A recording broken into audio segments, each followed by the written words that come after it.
up, guys? Crypto Coffee here. I'm going to make a short little video today, and believe it or not, it's not about Hex for once. It's about scams, right? So this is a Know Your Scam video. My goal is not to call things out by name here, but just to get you guys familiar with this terminology that we use in crypto, because I hear a lot of it being thrown around without much people really understanding what they actually mean, what these different words refer to. And so there's four kind of words that I want to go over today, and there's plenty more. I mean, in crypto, there's no shortage of elaborate scams and ripoffs and stuff like that. And there's all kinds of different categorizations and all kinds of different slang that we use too. And we use all these different slang terms, and I think a lot of times it just goes over people's heads. And so people will start conflating the meaning of different words. I just wanted to kind of set the record straight. And you guys can, of course, tell me how wrong I am in the comments below. So there's a couple of broad categories that happen time and time again in crypto. There's the classic exit scam, right? This is when an actual person disappears. So there's a guy, he creates a thing, a coin, whatever, or an exchange, and then just runs away and takes all the money with him, or most of the money. There's a rug pull, which is a relatively new thing. It kind of just came about in this whole DeFi craze. And a rug pull refers to liquidity disappearing. Now, this didn't used to happen with centralized exchanges, and I'm not saying that that's a good thing, but these centralized exchanges are companies, right? And so they're incentivized to keep all the liquidity there because that's how they get money from their users. With these new decentralized DEXs getting so much popularity, rug pulling has become a different kind of crypto scam and this is something that all projects are vulnerable to. If anybody can put in liquidity to the pools, then you run the risk of a couple of centralized pools with one person owning most of the liquidity that decides to just pull it all out, and essentially that drops the coin's price to zero if it's only traded on that decentralized exchange. Then there's an exploit. This is when code is used as designed and everything's happening within the boundaries that the code sets, but somebody uses that code to maliciously attack the project. So the code is the law, and the code governs all these projects, right? But sometimes the code allows for things that maybe weren't intended or weren't thought of. And then finally, there's an external attack. This has to do with social coordination, externalities, and different factors at play from a real world kind of game theory point of view, right? So let's go over an example of each one. Exit scam. I don't know why, I'm not sure why more people aren't talking about this one. The Blue Kirby guy, nobody dude, anonymous guy that was creating all these NFTs, just went ahead and exit scammed kind of quietly, and maybe people are talking about it, I'm just not following. But he tried to do a 2,400 ETH ICO for his NFTs, right? And so Off Blue, I'm not sure if this is a parody of Off White or that designer, but essentially, from what I understand, this guy raised 2,400 Ether, which is a couple $1 million, I think, and just went ahead and exit scammed off. So, even this article says not many people will be surprised about another major rug pull. This just goes to show you the shitty journalism quality in this space. So this guy wants to call it a rug pull. It's not a rug pull. Like, whoever this author is, JP Buttnicks, I mean, this guy clearly, this should give you some kind of indication of the level of journalism in the space, right? So it's not a rug pull, still a scam, the guy still made off with a bunch of money, but he didn't pull liquidity out. He just, from what I gather, took the ICO money for his NFT sale and exited. Now, a lot of people do this with NFTs too. They'll sell an NFT to themselves with another anonymous account for an absurdly high amount of value to make everybody think that the NFTs are worth that much. And then they'll sell a couple to some unsuspecting, poor souls, and just basically sell these JPEGs for way, way more than they're actually worth. So be careful out there with NFTs. I'm not saying all NFTs are a scam, but we're kind of in that bubble phase right now. So just make sure if you're going to be paying for one of these things that really think about whether or not it's going to have value in the long term, right? Because there's a lot of scammers out there. And again, I'm not too familiar with this Blue Kirby story, but you know what's really disgusting too is I saw this Blue Kirby guy on CoinMarketCap's list of most influential people in DeFi. An exit scammer, like a blatant exit scammer. Like, it makes me sick, man. The bar is just so low. Anyway, I don't know the full story. Maybe I got that wrong, and I'm sure comment section would love to tell me. Another exit scam primary example is Quadriga CX, right? How quickly we forget about all these exchanges that get hacked, and we just keep doing the same thing over and over and over, putting our money into centralized exchanges that get hacked all the time.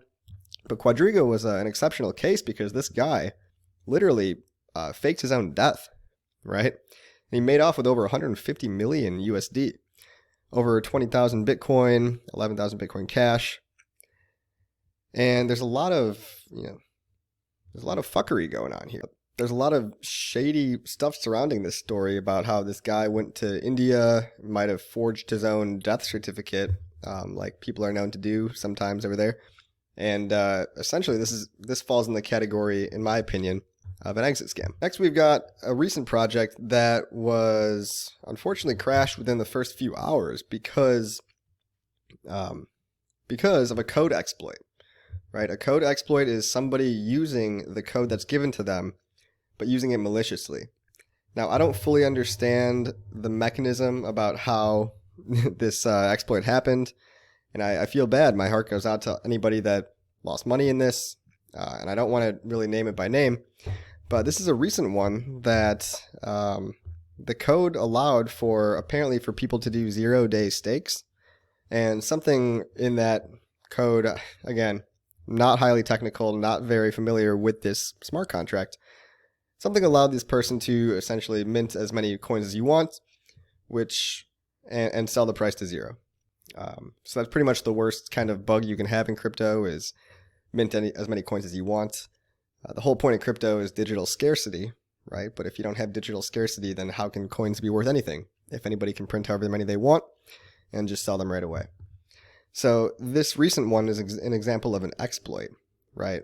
Now, exploits usually happen with unaudited code. It was my understanding that there actually were audits in here as well. So in this particular project, maybe the audit companies were not up to speed, up to snuff. Maybe there should be some kind of auditor of the auditing companies, but it also could be that they added in more code after the audit was completed without telling the auditors, and the new code didn't get fully tested. Whatever happened, I'm not here to really discuss it, and this probably isn't even so much of a scam, just as it's an unfortunate mishap, right, of code. Next, we're going to talk about rug pulls. Rug pulls are relatively new, and because of this new word, I hear a lot of people just tossing it around like it's like every DeFi scam is a rug pull. No, it's not. A rug pull is new because it got introduced when the concept of DEXs got introduced and popularized. So Uniswap is the most popular decentralized exchange by far, more volume than Binance some days. And how one of these things works is that essentially the con begins with minting new tokens, creating Telegram groups to get the buzz going, injecting liquidity on Uniswap. Now, at that point, the liquidity provider waits for people to swap ETH for the new coin. And after he's made more ETH and sold most of the coin, he then drains the liquidity pool, takes all the ETH, and leaves the holders with nothing but a worthless coin. Now, rug pulls, from what I've seen, usually happen when you have an anonymous developer or somebody that you've never seen, somebody with no reputation to lose, right? One of the most famous rug pulls on Uniswap lately was the sushi one, right? Some anonymous Chef Nomi guy, mystery dude, scammer, basically tried to siphon off liquidity from Uniswap to bring it all over to SushiSwap and make a new coin, and so everyone can get a little piece of the action. And as people were buying this coin, he essentially took the liquidity out and made off with more than, it says, $300 million. So this is probably one of the most well-known rug pulls, right? Visually on a graph, this is what a rug pull looks like. I'm on info.uniswap.org. You can see here, there was a lot of liquidity, and then, boom, rug pull. Zero liquidity, or much less liquidity, right? And along with that, if I look at this sushi to ETH pair, we can see that the price has just gone down from all time, right? So price was higher when there was more liquidity, rug got pulled, and price has just been crashing ever since. So not great. Now you could check the liquidity of all these pairs on info.uniswap.org, and you'll notice that other pairs, like this one, actually have increasing liquidity over time and a healthy looking liquidity chart. So you want a substantial amount of liquidity for people to buy and sell into.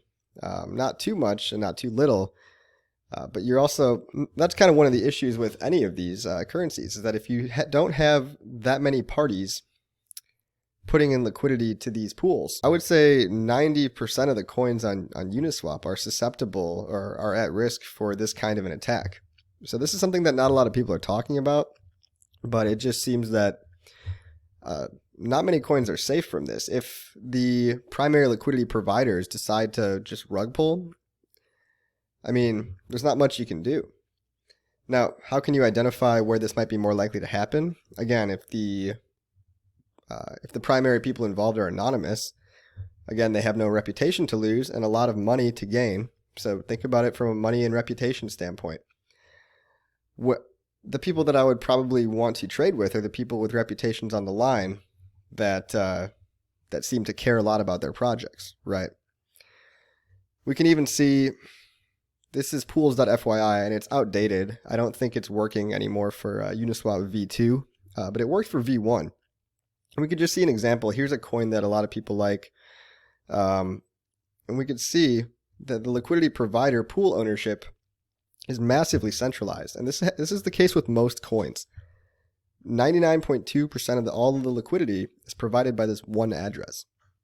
So you'll notice, if you want to minimize the risk of a rug pull, you'd want a much more distributed pool ownership percentage. So you'd want maybe 100 guys with 1%, not one guy with 99%. Because this is the definition of maximum rug pull ability, right? So here's a coin that everyone likes, and here's proof that if one guy's having a bad day, he can ruin the party for everyone. Finally, there's social attacks due to externalities. The most common social attack in blockchain is called a 51% attack. This has happened to Ethereum Classic not once but 3 times, and I think one time in the most recent one, they actually double spent the Ethereum Classic that they got from the 51% attack on OKEX exchange and made off with a whole bunch of money there. So they keep reorganizing the blockchain here, and it just shows you how centralized technically a lot of these chains and coins really are. Another classic example is the old exchange hack, right? So exchange hacks can come from any number of things. People can use social engineering to get your individual data and go and trade and steal all your Bitcoin or whatever you're trading on these centralized platforms. And most recently in the OKEX hack, it wasn't so much of a hack, but there was another externality, which was the local Hong Kong government, right?